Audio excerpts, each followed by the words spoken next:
Hello everyone, welcome to easy grammar.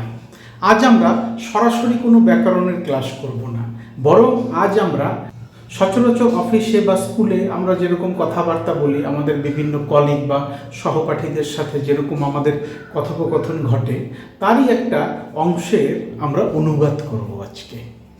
বোর্ডের দিকে তাকালে তোমরা বুঝতে পারবে যে সচরাচর এই ধরনের কথোপকথন ক্লাসে অথবা অফিসের ভেতরে হয়ে থাকে। তাই আমি এর হেডিংটা দিয়েছি ইন দ্য ক্লাস। হ্যালো অমর, আমাকে একটা কলম দাও। আমার কলমটা তরুণের কাছে, কারণ ওর কলমের কালি ফুরিয়ে গেছে। তোমার ব্যাগে কয়েকটা কলম দেখেছিলাম, সেগুলোর একটা আমাকে দাও। ঠিক আছে, এবার এটাকে আমরা খুব সহজ সরল ইংরেজিতে অনুবাদ করব এবং অনুবাদের ভিতরে কয়েকটা মজাও দেখব। তো চলো শুরু হোক। হ্যালো অমল,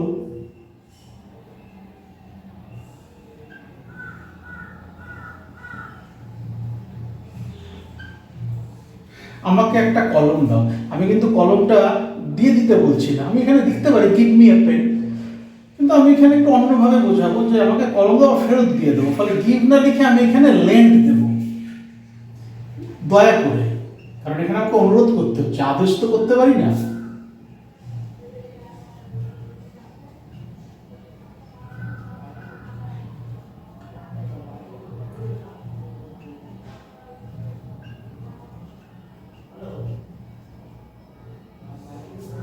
আমার কলমটা তরুণের কাছে, আমার কলমটা তরুণের কাছে। আমার কলমটা মাই পেন না লিখে আমি তো বলতে পারি যে আমারটা তরুণের কাছে। এই আমারটা বলতে যে আমার কলমটাই, তা তো পরিষ্কার বোঝাই যাচ্ছে। তাই এখানে লিখলাম মাইন, মাইন, আমারটা হয় তার কাছে, আমারটা তার কাছে। মাইন ইজ উইথ, নিয়ার কিন্তু দেবে না, কাছে মানে যে নিয়ার ইংরেজি বসিয়ে দিলাম তা হবে না। আমারটা তরুণের কাছে। মাইন ইজ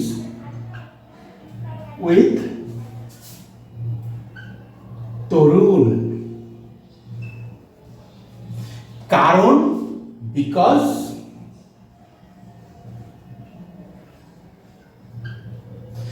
ওর কলমের কালি ফুরিয়ে গেছে।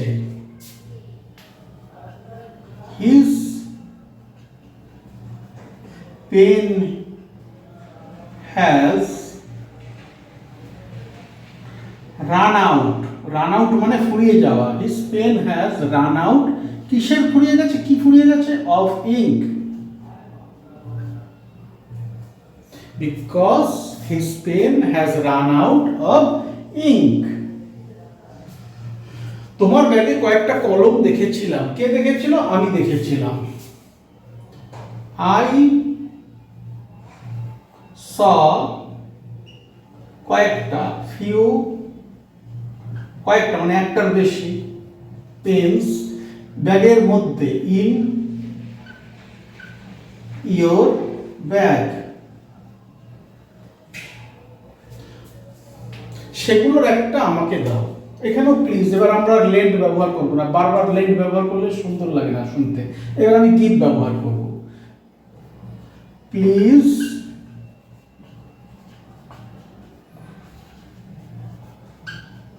গিভ মি, তাদের একটা, ওয়ান অফ দেম, সেগুলোর একটা বা তাদের একটা আমাকে দাও। Hello Amal, please lend me a pen. Mine is with Tarun because his pen has run out of ink. I saw few pens in your bag, please give me one of them. একদম সহজ, খুব সহজ সরল ভাষায় আমরা এটাকে অনুবাদ করে ফেললাম। তোমরা অফিসে বা তোমরা স্কুলের শ্রেণীকক্ষে বন্ধু বান্ধবদের সাথে বা সহকর্মীদের সাথে এই ধরনের আলোচনা করে থাকো, সেরকমই একটা কথোপকথন অনুচ্ছেদের আকারে লিখে ফেলো, তারপরে তা ইংরেজিতে অনুবাদ করো। কোথাও বেঁধে গেলে আমাকে লিখে পাঠাও, কমেন্ট সেকশন তো খোলাই। তাছাড়াও আমার ভিডিওর ডেসক্রিপশন বক্সে ইমেল অ্যাড্রেস এবং ফেসবুক আইডি দেওয়া আছে, সেখানেও লিখতে পারো। Thank you so much for your time and attention, and have a nice day.